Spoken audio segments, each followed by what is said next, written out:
Olá, nesse vídeo eu vou explicar para vocês por que às vezes uma pessoa sobrepeso ela pode estar mais saudável do que uma pessoa magra.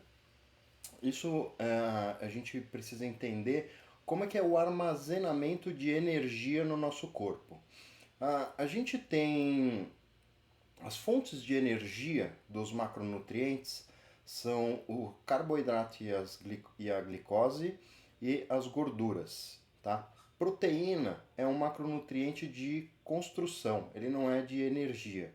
Então a gente vai falar basicamente dos carboidratos energéticos, que são armazenados no nosso corpo em forma de gordura. E o local mais seguro de armazenar a gordura é na tela subcutânea. Hum, a partir do momento em que a gente não cessa a gente exagera no consumo de energia, essa gordura passa a ser acumulada em vários outros locais do corpo, que é a gordura visceral, a gordura dentro da barriga, a gordura no fígado, a gordura em volta do coração. Você vai armazenar em tudo quanto é lugar. Se você não ter um equilíbrio no consumo energético.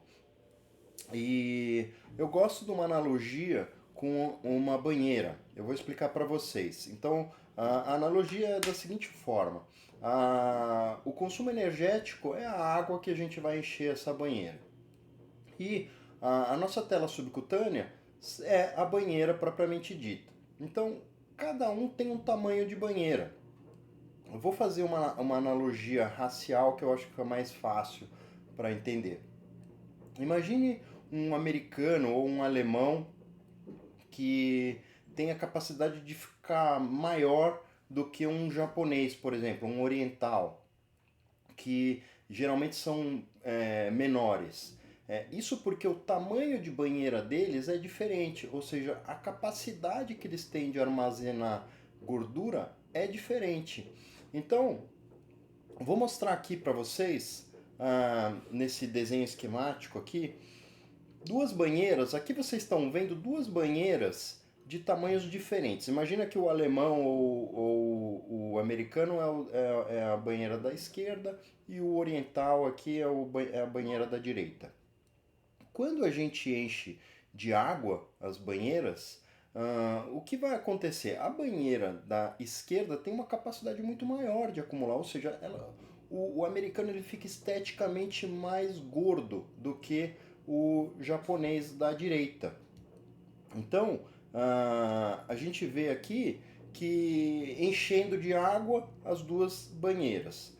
Já aqui, quando o que acontece com a banheira com a mesma quantidade de água, ou seja, com a mesma ingesta energética, as duas pessoas, um extravasa, o outro não. Na mesma pessoa, a gente pode ter um exemplo como a lipoaspiração, em que você reduz o tamanho da sua banheira cirurgicamente, ou seja, você vai tirar aquela gordura e você vai diminuir o tamanho da sua banheira. Se você não mudar os hábitos e mantiver a sua quantidade de consumo energético, você vai ter muito mais gordura extravasada, muito mais gordura visceral. Então, esse tipo de tratamento estético tem que vir acompanhado de uma reeducação alimentar, de uma mudança de hábito, de uma mudança de estilo de vida. Por quê? Porque essa gordura visceral ela é muito mais maléfica do que a gordura da tela subcutânea. E você vai se perguntar, mas o que ela tem de diferente? O que tem de diferente principalmente é a quantidade de macrófagos que tem entre as células do tecido adiposo, que ambas têm, porém no tecido, na gordura visceral, tem muito mais. Então qualquer coisa que tire esse equilíbrio vai fazer com que mais citocinas inflamatórias sejam jogadas na nossa circulação.